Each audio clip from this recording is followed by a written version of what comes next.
Hello students and welcome to the third video lecture on numericals of environmental economics।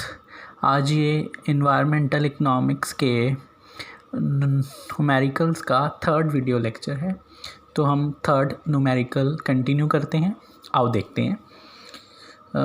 Suppose a local government is trying to clean river pollution in a city.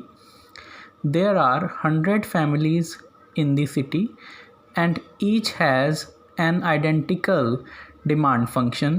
That demand function is given by P equal to 10 minus Q, where Q stands for area of river cleaned and P stands for the price he or she is willing to pay. So first part, if marginal cost of cleaning is rupees 500 per units of area, how much area should be cleaned in an efficient allocation? Cleaning की marginal cost 500 रुपये per unit of area mentioned है और हमें find करना है कि कितना area efficient area clean होना चाहिए। And in second part they are saying that determine the net benefit associated with cleaning the river pollution। हमें सेकंड पार्ट में नेट बेनिफिट्स भी कैलकुलेट करना है। तो शुरू करते हैं।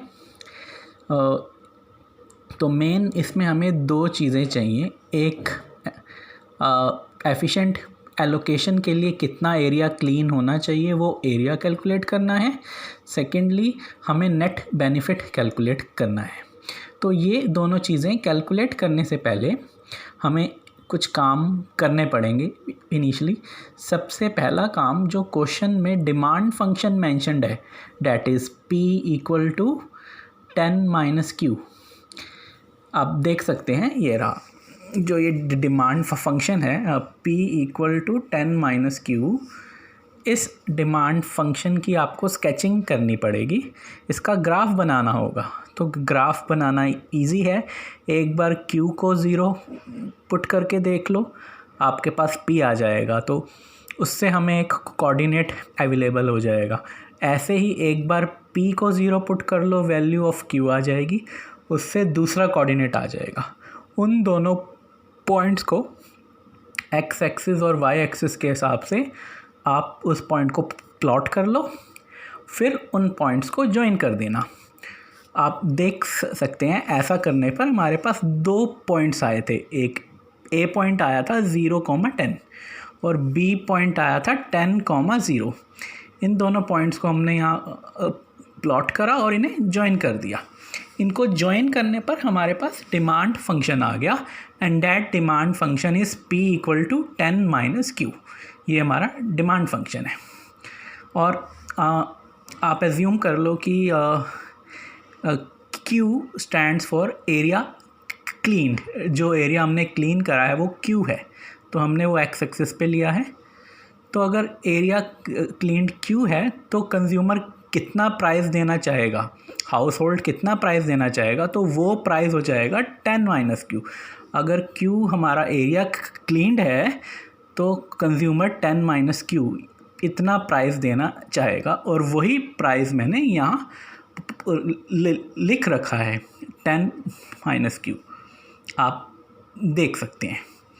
तो ऐसा करने के बाद अब दो चीज़ें हमारे सामने आई कि, या फिर हम कह सकते हैं हमें दो चीज़ें और उतारनी पड़ेंगी कि ये DE क्या है, ये DE क्या होगा और AD क्या होगा, DE और AD क्या होगा। तो DE तो हो जाएगा Q, क्योंकि DE और OC इक्वल हैं, तो OC हमारा Q था एरिया क्लीन, तो DE भी Q होगा। अब एक चीज़ और रह गई है कि AD क्या होगा। AD इक्वल है AO माइनस OD के। आप यहाँ देख सकते हैं, सॉरी यहाँ पे AD था, AD इक्वल है AO AO minus DO, AO minus DO के इक्वल है, and AO is equal to 10 and DO is equal to 10 minus Q, और इन्हें फर्दर सिंप्लीफाई करके हमारे पास Q आ गया, और इस Q को आप यहाँ उतार सकते हो, AD is equal to Q। तो DE Q है और AD भी Q है, आप देख सकते हैं। तो ये दोनों चीज़ें आने के बाद आप यहाँ देख रहे हैं कि यहाँ पे एक ट्रायंगल भी है ADE नाम से। मैंने इस ट्रायंगल के एरिया को शेड कर लिया, तो जो ये शेडेड एरिया है ये कंज्यूमर के सरप्लस को, या फिर आप कह सकते हो कंज्यूमर ने जो बेनिफिट डिराइव करा है, एक सिंगल कंज्यूमर ने जो बेनिफिट डिराइव करा है, ये शेडेड एरिया उस बेनिफिट को रिप्रेजेंट कर रहा है। आप यहाँ देख सकते हैं। अब आप इस एरिया को ऑब्टेन कर लो। Benefit derived by one family is equal to area PDE AD, and this area is equal to half into DE into AD। तो ये हो गया half into Q, that is half of Q square. तो ये हमारा benefit derived by one family आ गया। अब हम इसके आगे देखते हैं, इसके आगे क्या है। अब मैं मार्जिनल बेनिफिट ऑब्टेन कर रहा हूँ। हमारे पास सिंगल फैमिली का टोटल बेनिफिट है 1/2 Q स्क्वायर, जो अभी अभी हमने ऑब्टेन करा है। तो अगर हम इसकी डिफ्रेंसिएशन कर देते हैं तो हमारे पास मार्जिनल बेनिफिट आ जाएगा। तो इसकी डिफ्रेंसिएशन करने पर हमारे पास आ गया हाफ इंटू 2Q, 2 से 2 कैंसिल आउट हो गया, तो Q हमारा मार्जिनल बेनिफिट है।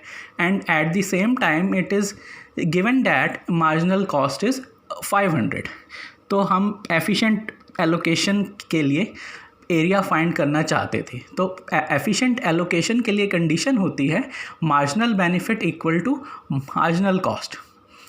तो मार्जिनल कॉस्ट तो 500 लिख दी, और मार्जिनल बेनिफिट में हो जाएगा Q इंटू 100, क्योंकि हमें 100 फैमिलीज़ हैं और ये सिंगल फैमिली का उतरा हुआ था मार्जिनल बेनिफिट, तो इसलिए 100Q 100 फैमिली का मार्जिनल बेनिफिट है। इसे फर्दर सॉल्व करके Q 5 आ गया। तो 5 यूनिट ऑफ एरिया हमें क्लीन करना होगा एफिशिएंट एलोकेशन के लिए। अब सेकंड पार्ट में था हम नेट बेनिफिट फाइंड करना चाहते हैं। तो नेट बेनिफिट का फॉर्मूला होता है total benefit minus total cost. तो इसीलिए हमें टोटल बेनिफिट भी अलग से फाइंड करना होगा और टोटल कॉस्ट भी अलग से फाइंड करनी होगी। तो टोटल बेनिफिट एक फैमिली का 1/2 Q स्क्वायर है। तो अगर आप इसको 100 से मल्टीप्लाई कर देते हैं तो 100 फैमिलीज़ का नेट टोटल बेनिफिट आ जाएगा। तो ये हो गया 50 Q स्क्वायर, और Q की वैल्यू 5 थी, तो 5 उतारने पर हमारा आंसर आ गया 1250, 1250। ऐसे ही टोटल कॉस्ट कैसे ऑब्टेन होगी। टोटल कॉस्ट फाइंड करने के लिए आपको मार्जिनल कॉस्ट की इंटीग्रेशन करनी होगी, और इसमें डेफिनेट इंटीग्रल का इस्तेमाल हुआ है। हमने कर दिया इंटीग्रल 0 to 500 dQ। तो इंटीग्रेशन होने पर हमारे पास आ गया 500Q with upper limit 5 and lower limit 0। इसे फर्दर सॉल्व करने पर हमारे पास आंसर आया 2500।